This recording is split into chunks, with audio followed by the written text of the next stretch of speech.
It's time for Dishing Up Nutrition with licensed nutritionist Darlene Kvist. Each week, Darlene explains the connection between what you eat and how you feel. Stay tuned to hear practical, real-life solutions for healthier living through good nutrition. Dishing Up Nutrition is brought to you by Nutritional Weight and Wellness. Slow down, you move too fast. You got to make the morning last. Just kicking down the cobblestone. Welcome to Dishing Up Nutrition. I am Marcy Vasky, licensed nutritionist. Dishing Up Nutrition is brought to you by Nutritional Weight and Wellness, a company providing life-changing nutrition education and counseling. So I want to welcome all of our dedicated and new listeners today.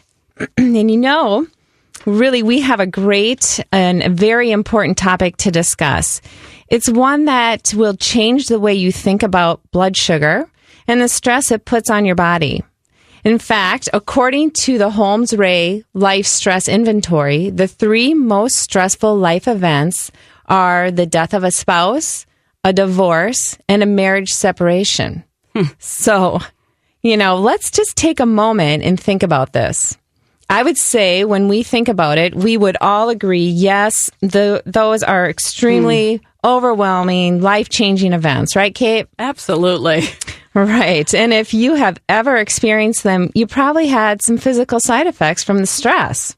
Oh, yeah? Yep. Maybe things like weight loss or even maybe some weight gain. Yep. Maybe you weren't sleeping very good, some insomnia was happening, or that anxiety and depression set in. But what if I told you that what causes more stress on your body than even the top three most stressful events is really unbalanced blood sugar? You know, let's think about that for a moment. And as you mull that over in your brain, I want to introduce my co-host this morning, who with her mighty wisdom will discuss this very new way of thinking. I'm really putting you on a pedestal this morning, Kate. Whoa. I know. You know, I want to welcome Kate Crosby. Kate is a nutrition counselor and educator, and she counsels clients in our North Oaks office. So welcome, Kate. I have to ask you, you know, what do you think of unbalanced blood sugar causing more stress on our body than a death or even a divorce? Well, good morning, Marcy. Woo! Right. Uh-huh. Well, your question, what do I think about that unbalanced blood sugar causing more stress? Well, what I think of right away is, you know, our bodies are constantly trying to maintain this narrow range of blood sugar. Not too high, not too low. And it's a lot of work for our bodies. But we may not feel it necessarily the way you feel a death or a divorce. Right. It's, you know, a death or a divorce. It's sad. It's angering. You know it. But low blood sugar sometimes is just there and it taxes our bodies. And that's the stress it causes. You know, I can remember many years ago when I was getting a divorce, I didn't take very good care of myself. You know, I never ate. Right. And when I did, I ate bread and maybe a little cheese. Any comfort food, right? Absolutely. But I never knew that I was creating more stress and more anxiety and depression for myself at all. Right. I just never knew it. That bread was creating sort of a roller coaster ride of blood sugar highs and lows. And it made my situation much worse. It does. You know, however, more recently, dealing with the death of my mother, I knew a little bit more about the importance of blood sugar and keeping my blood sugar stable. So I tried to eat every 3 hours or every couple of hours just to keep that blood sugar even. Right. And it really helped. Did it? But good. I had to make a huge effort to do it. You do. Yeah. Because you're not thinking about food. Right. No. No, that's for sure. But today we are, and we are talking about how low blood sugar can create stress on our body.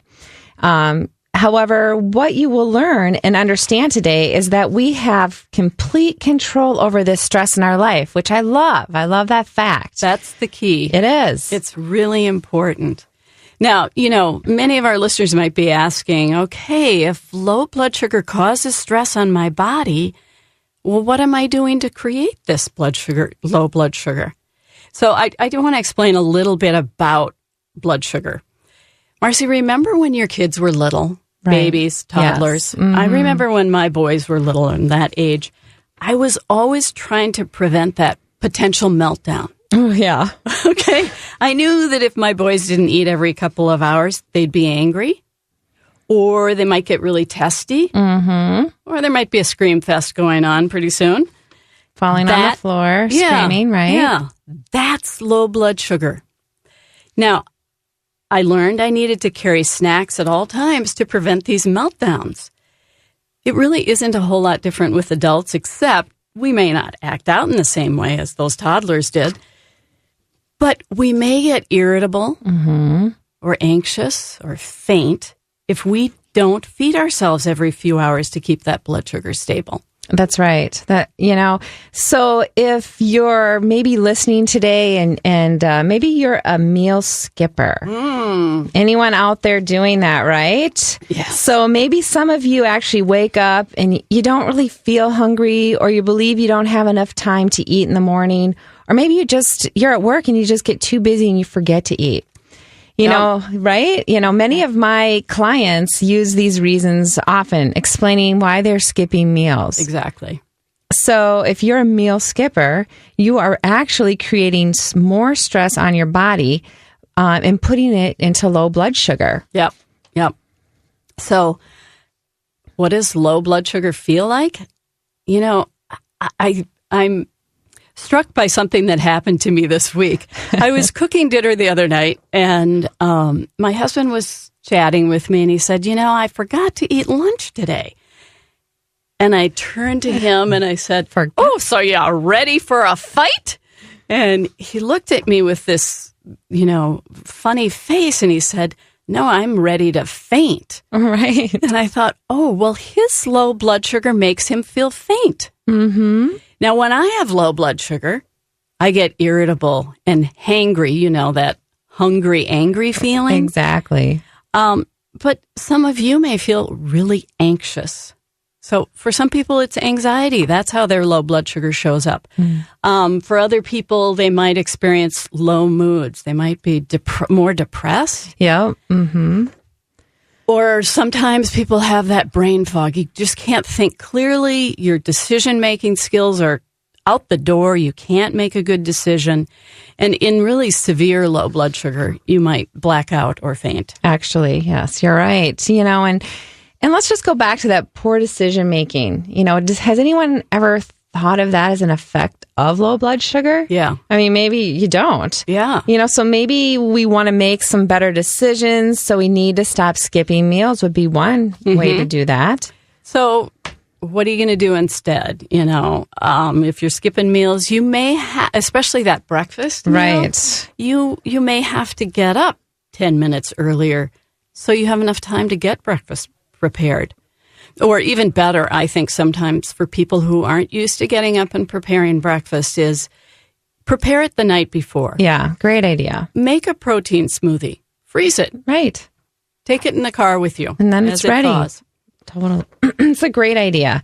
Or maybe you could even make an egg bake on Sunday and eat it throughout the week. It only takes a couple minutes to warm it up. Yep. And then you have it.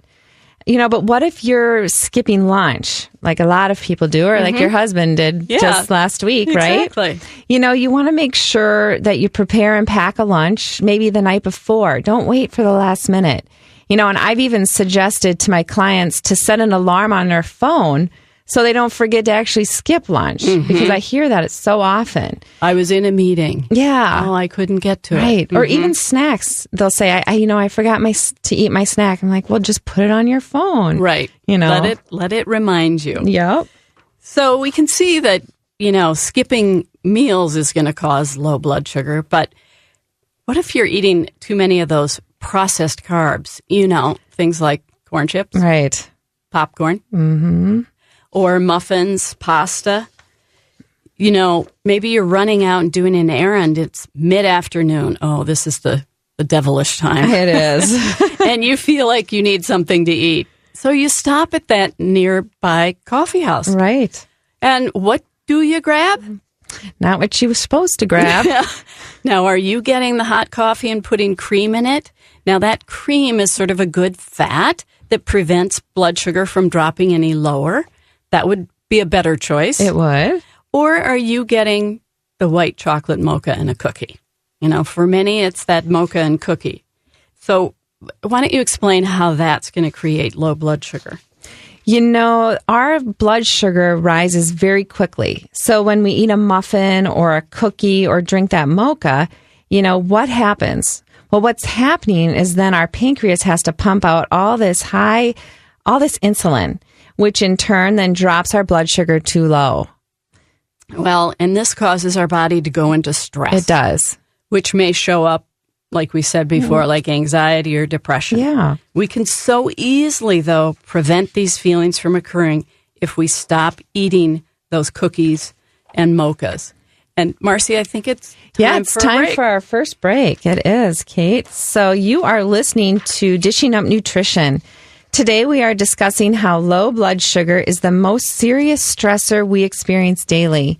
And in the show today, we are going to learn how nutrition plays a vital role in the management of our blood sugar and the symptoms associated with unmanaged blood sugar. So if you're riding the proverbial roller coaster and have had enough, I really encourage you to listen along today and maybe even take some notes on how you can feel better, have more energy and better focus just by eating foods in balance. And if you have questions about low blood sugar and the stress it causes, please give us a call in the studio this morning. And the number here is 651-641-1071. Well, welcome back to Dishing Up Nutrition. I'm Kate Crosby, nutrition counselor and educator, and we're discussing the topic of the most stressful food we eat, sugar. Now, what can you do to keep your sugar out of your meals and your snacks? And how can you keep your blood sugar balanced? You know, many people who experience these blood sugar highs and lows are eating processed foods. Those foods, you know, that are high in sugar and trans fats. Things like chips or ice cream or popcorn, muffins, bagels, pasta. You know the list goes on. To get control over your blood sugar, it's really important to eliminate these foods, but replace them. Replace them with grass-fed protein, green leafy vegetables, healthy fats. You know, I'm just going to reiterate that if you've got any questions for us today, give us a call at 651-641-1071.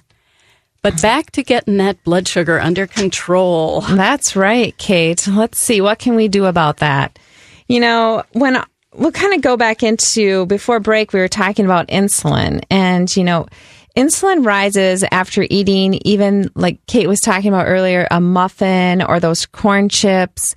And before it drops, you know, we're setting ourselves up for problems like weight gain, heart disease, and diabetes. Oh, just another reason to keep that blood sugar balanced. That's right. And speaking of diabetes, let's talk about that a little bit. You know, approximately 37 million Americans are living with type 2 diabetes, and the numbers continue to grow. That's right. You know, and so maybe some of you listening are actually living with diabetes, right? And so I have to ask you, are you choosing foods to keep your blood sugar balanced? Or are you having a hard time keeping your blood sugar balanced? Which is it? Yeah. Well, I know I have a lot of diabetic or pre-diabetic clients who come in all the time who aren't really able to manage their blood sugars very well. And if I take a look at their diet or their meal plans and what they've been eating, it's really easy to understand why blood sugars are so unstable for them. Right, all over the place. You know, and if you're eating out Sunday morning for breakfast, are you ordering a meal with protein and a healthy fat? Or are you choosing the cinnamon roll pancakes, right? Or maybe the French toast, all drenched in maple syrup. That could be problematic. So those last two, if that's what you're choosing, you know, I really encourage you to stop it. Because remember, you've got control to keep your blood sugar balanced. I mean, and that's power. Right. So what could you choose instead, Marcy? Well, some easy things, right? Like breakfast, you could order some eggs, maybe some bacon, some steamed veggies, maybe a little hash brown. And then, of course, you're going to top it off with some butter. Oh, no. Because why wouldn't you? What about if you're waking up in the middle of the night and you can't fall back asleep because you start worrying about the next day, or you worry about that argument you had with your coworker? Yeah. Is this low blood sugar? I think it is. Uh-huh. I think our listeners might be kind of shocked to learn that low blood sugar plays a role in our sleep, too. So could low blood sugar be ruling our sleep? Oh, yeah, really? I think That's it may a new be. Thought. So, possibly you're having trouble falling asleep or staying asleep, not sleeping enough hours, not getting into that deep sleep. Well, that could all be due to blood sugar imbalances. That's right. And it's why we talk about having a bedtime snack at Nutritional Weight and Wellness. Mm-hmm. So, of course, the type of bedtime snack you eat will make a very big difference. So no, we are not talking about popcorn at night or some chocolate chips or a bowl of cereal at night. These are going to wake you up. Mm-hmm. So why? Well, because your blood sugar will spike, and while you sleep, blood sugar will fall and then wake you up. Yep. And so what we found is when our clients eat a bedtime snack of a carbohydrate and a healthy fat, they sleep much more deeply and they wake up feeling great. They do. They really do. I have clients say all the time, I never knew I could sleep so good. Yeah. So maybe throw a half a cup of berries with some delicious full fat whipping cream in a bowl. And like I tell my kids, you'll sleep like a baby. Mm-hmm. Another bedtime snack that I've recently started doing, and you do this a lot, you recommend this for your clients a lot, is to saute a half a banana, slice it the long way, in butter, both sides. Brown it up. Mm-hmm. It's kind of delicious.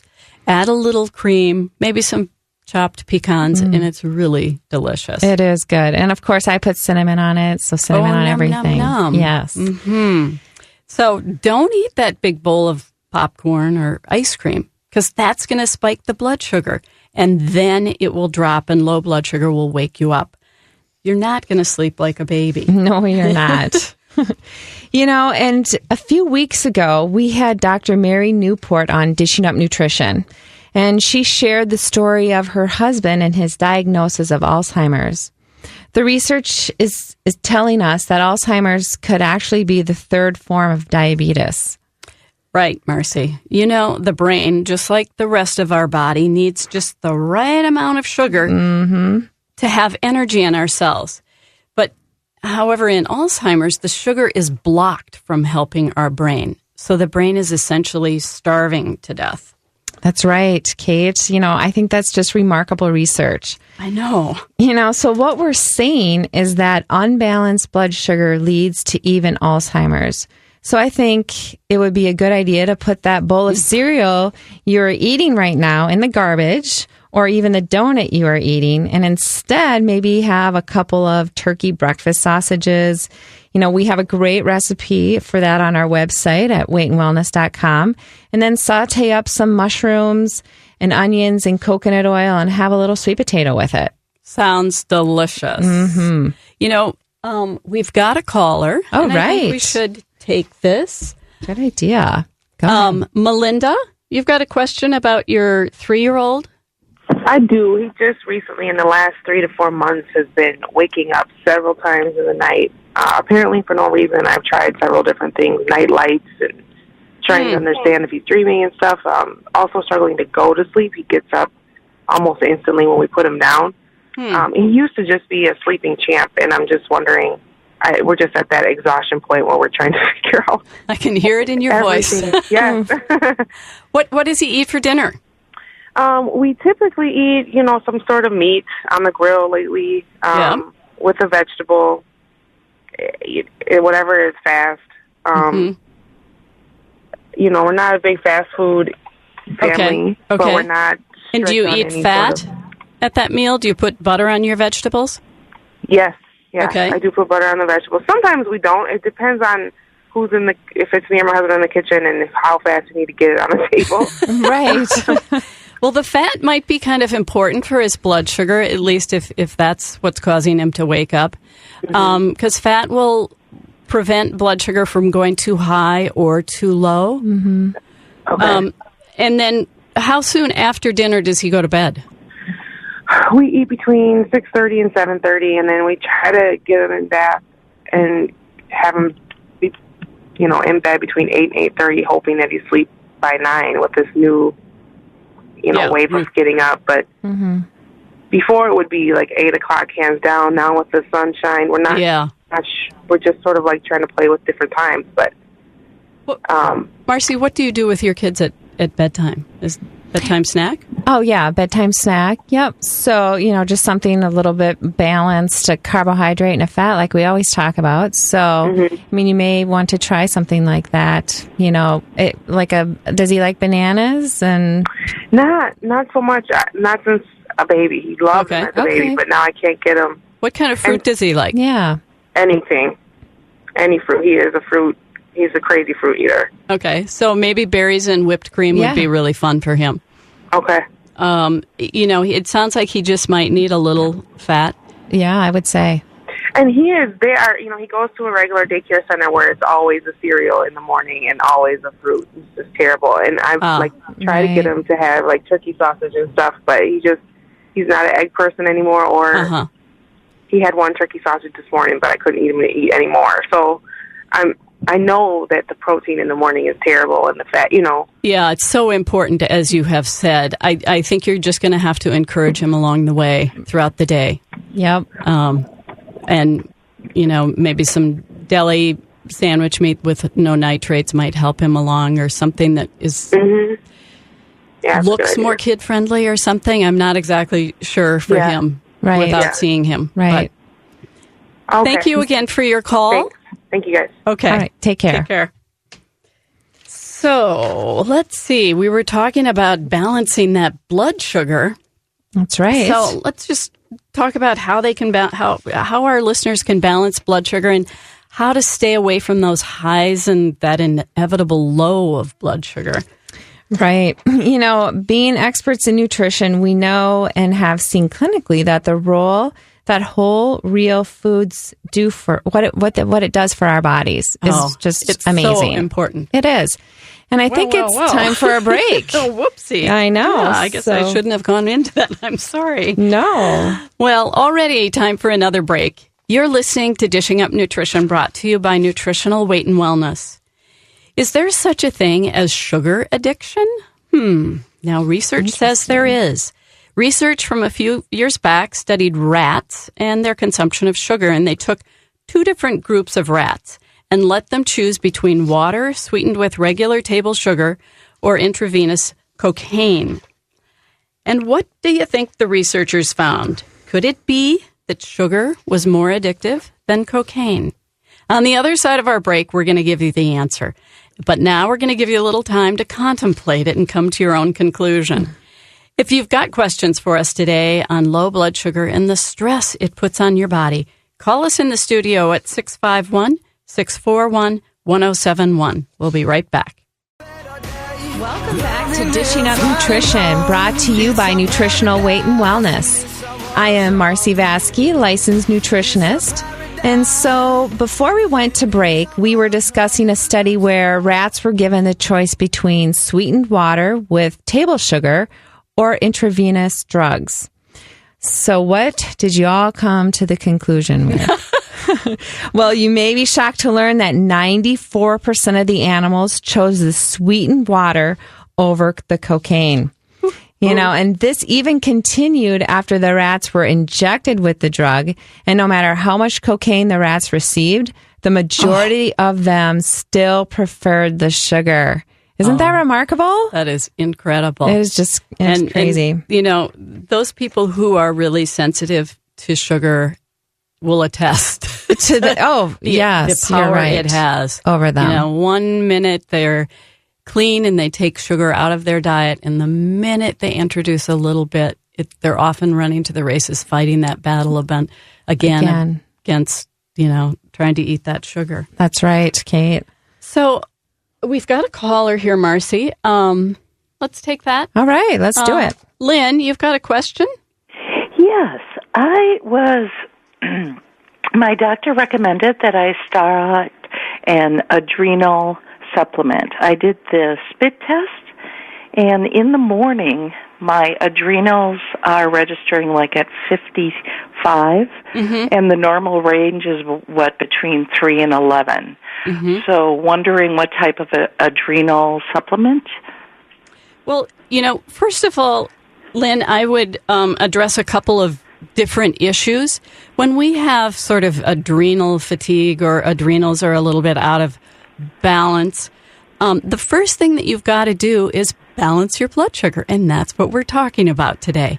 So you've got to eat every couple of hours, and you've got to eat protein, a healthy fat like avocado or cream or butter or coconut oil or coconut milk, and some veggie carbohydrates every 3 hours to keep that blood sugar stable, because if it goes too low, it taxes your adrenal glands. We want those adrenal glands to be held in reserve only for major emergencies, a fire, a car accident, something like that.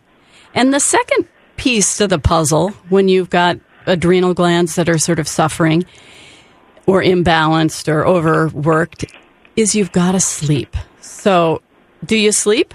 I do.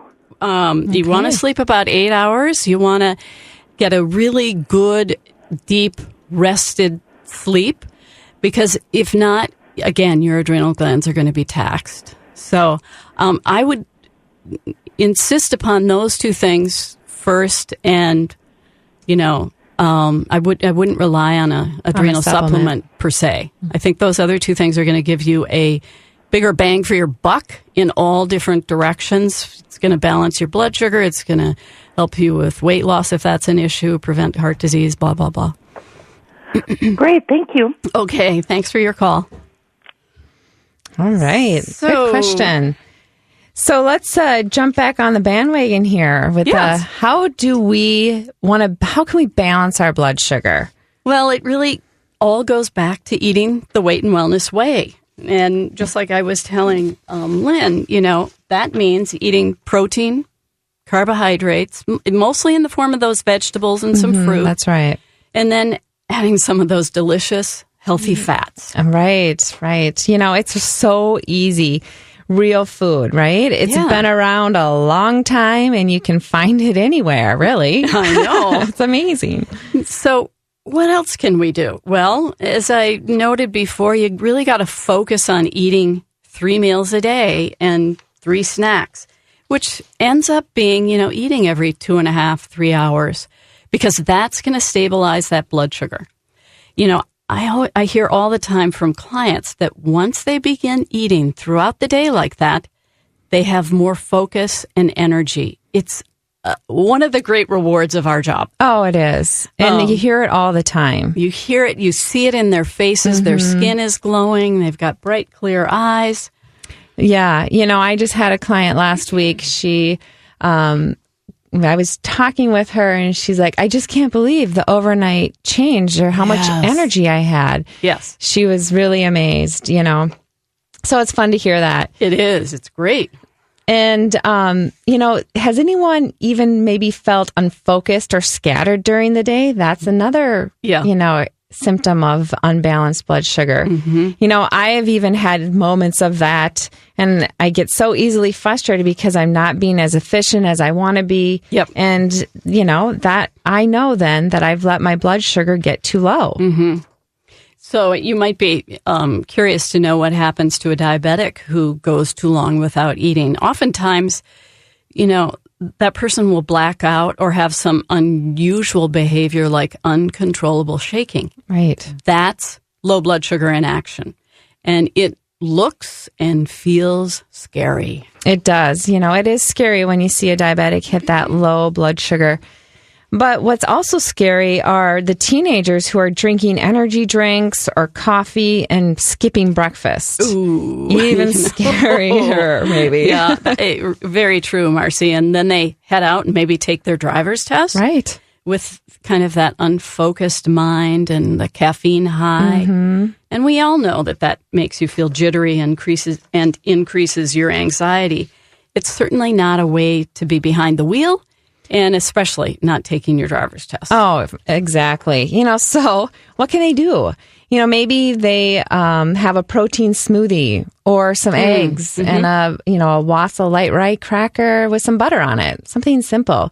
For some reason, rye has been known to stabilize blood sugar, while the bagel or the whole wheat toast puts us on that blood sugar roller coaster ride. Yep. And maybe even in addition, they would have a better chance of passing that test and that important driver's test that they definitely want to pass. Yeah, I think for sure. I have clients that come in every day and they're dealing with anxiety and panic attacks. So, the first place I start is to explain to them how low blood sugar really is setting them up for poor mental health. Right. And that might be a new thought. It sets them up for anxiety. Low blood sugar is often linked to anxiety. It really is. I have so many people coming in with anxiety. And recently, I have had many teenage girls and boys come in with increasing anxiety.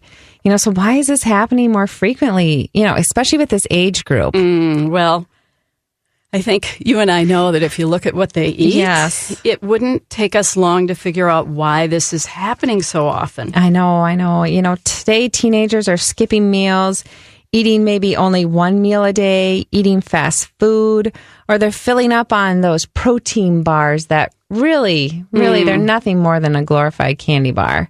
And these foods really send us into this high blood sugar, and within a short time, drops to that low blood sugar, and then the moods begin.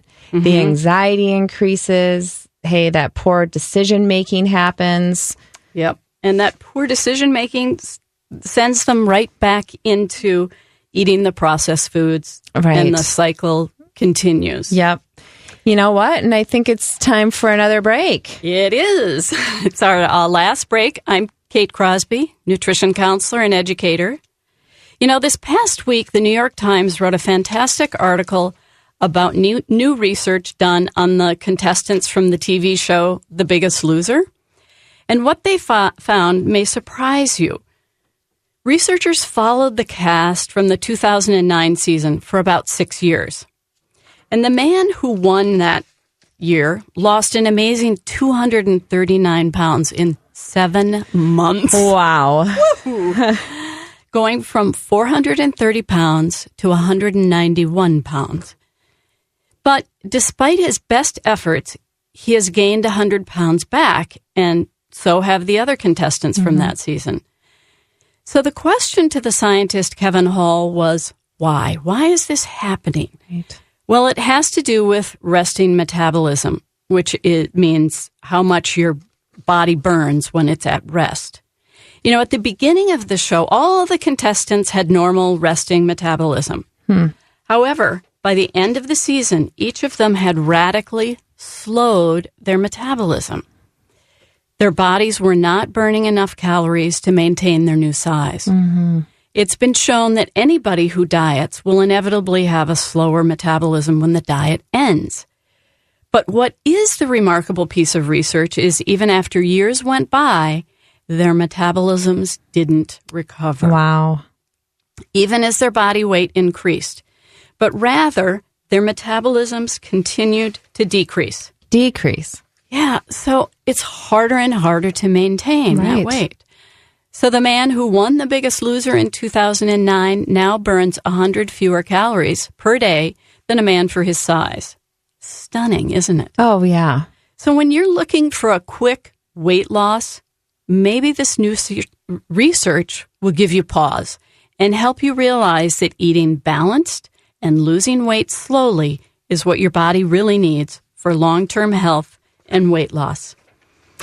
We will be back in a minute from for this break. You can reach us at 651-641-1071 if you've got any questions. Welcome back to Dishing Up Nutrition, brought to you by Nutritional Weight and Wellness. I'm Marcy Vasky, licensed nutritionist. And before we get back to our topic of low blood sugar and the amount of stress it puts on your body, I want to encourage any of you that are seeing the seasons change and ready for a change yourself, that we have our fantastic Nutrition for Weight Loss class series, and we'll be beginning the week of May 17th in, various nutritional weight and wellness locations. This class provides 12 weeks of nutrition education and teaches you how real food can change your life and your waistline. Yes. Right? So call one of our 7 offices at 651-699-3438 to register, or you can just go to weightandwellness.com.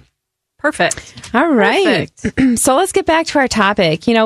Before the break, we were discussing how poor decision making sends these teenagers, back into the processed food cycle, Which creates that low blood sugar. That's right. And so there might even be some of them out there following that starvation diet, right? Yep. Hardly Often eating happens. a thing at all. Hardly eating a thing at all for the sake of vanity. Thin is in, which very oftentimes means health is out. That's for sure. Yep. I know this was really true for me when I was struggling with anorexia and I was hardly eating. My anxiety was so intense and overwhelming Yep. because I had such low blood sugar all the time. Oh, God. Terrible. Well, when you started eating balanced, though, Marcy, did the anxiety diminish? Oh, yeah. Really, it changed my life. And it's an easy equation, right? We just have to put it together. Yep. You eat the protein, the carbohydrates, and more in the way of those green leafy vegetables and fruits, and then incorporate those healthy fats at all of our meals and snacks. So basically, you're saying eat balanced throughout the day. Stay away from the processed foods like cookies and popcorn and rice cakes. That's right. I have clients tell me a lot that they are eating cereal and that low-fat milk, or they're having a Yoplait yogurt with fruit, or maybe they are grabbing a banana as they run out the house. Yep. Or even worse, they're not eating at all. Then they tell me they are anxious or they can't focus. So, Kate, what would you suggest? Well, yeah, I'm sure it's just like you were going to suggest. Right. All those, I see those clients as well. And all those foods that you just talked about, they turn to sugar in our bodies. And while we need a little bit, we need just the right amount. And that's just too much. That's right. I would probably tell them to have a couple of eggs, cooked in some coconut oil, add a little spinach, maybe some bell peppers, have a half a cup of sweet potatoes. And that will keep your blood sugar balanced throughout the day.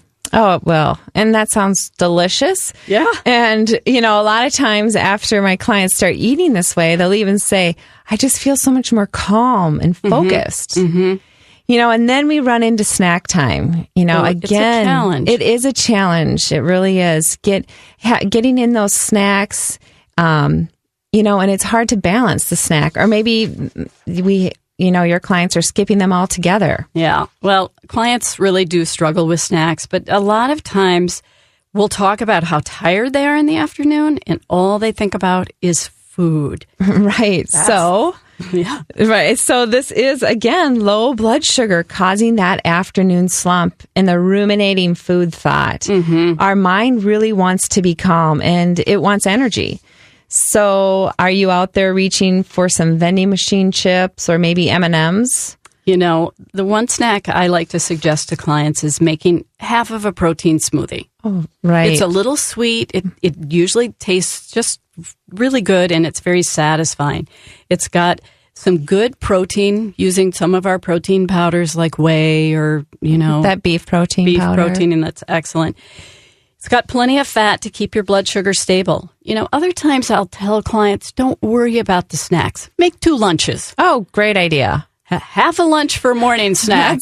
The other half of that lunch is your afternoon snack. And your other lunch is your lunch. Yeah, it takes the thinking right out of it. It does. It really does. Or you could always do a couple of ounces of like some deli meat ham, nitrate free.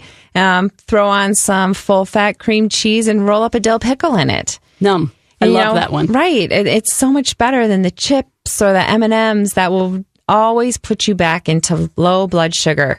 and then another poor decision with your nutrition will be made. That's often So what listen to happens. us. I get concerned about people who are on a gluten-free diet and they start filling up on gluten-free products, which really are very full of sugar.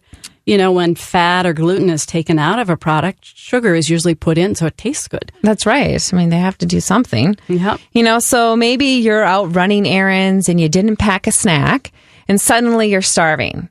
So you pass by a gluten-free cookie at the co-op and think, gluten-free, good for me. Right? All because low blood sugar in your body was craving sugar. It needs it at that point. Yes. It can't distinguish between good and bad sugar at that point. No. So, do you think the audience is hearing our message that many of us are ruled by our blood sugar? Imagine that. We are ruled by our blood sugar. I know, Kate. It is new information and a new thought to process. But if a person can understand that they are making nutrition decisions based on their low blood sugar, they are armed with the knowledge of knowing they have the power. It is not out of their control. In fact, it is all in their control. That's pretty powerful.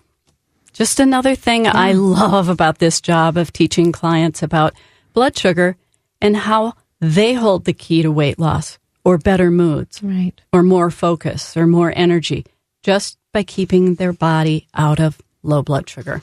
That's right. It's so true. Let's not be ruled by our blood sugar. There you go. Absolutely. So, How about a little recap? yeah, let's see. What did we learn today? Let's just kind of remind our listeners about the highlights of today. Sure. Yeah. Well, one thing is if you're skipping meals, you're creating a lot of stress on your body. Number one. And what does that stress look like? It's poor decision making, not sleeping good, maybe a disease like diabetes or Alzheimer's.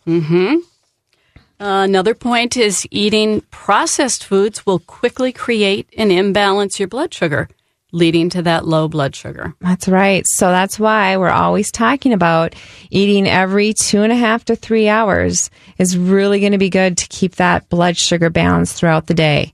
Keeps good focus, keeps good moods. So important. It is. It really is. And that's kind of the crux of our show today. It is. I hope you all enjoyed it. Thank you for listening to Dishing Up Nutrition. And if you found this show interesting, please share it with a friend or a family member because it could really change their life. Our message each week is how eating real food supports your health. It's a simple but powerful, life-changing message. And be sure to tune in next week, right? To listen to Dar, Carolyn, and Teresa. They're going to discuss how to change your habit with fast food. It's a perfect show, perfect follow-up to this topic. Very much. Hope you guys have a wonderful, wonderful weekend. Looks like we're going to get rid of some of this fog and smoke that's out there. That's right. And burn off. Thanks for listening today. Thanks for listening to Dishing Up Nutrition. If you enjoy this podcast, please share your favorite episodes with a friend or leave a review on iTunes, Stitcher, or iHeartRadio. The content and opinions expressed are those of the hosts or presenters. They are not intended to diagnose, treat, cure, or prevent disease. Product statements have not been evaluated by the FDA. By the FDA. By the FDA. By the FDA. By the FDA. By the FDA. By the FDA. By the FDA. By the FDA. By the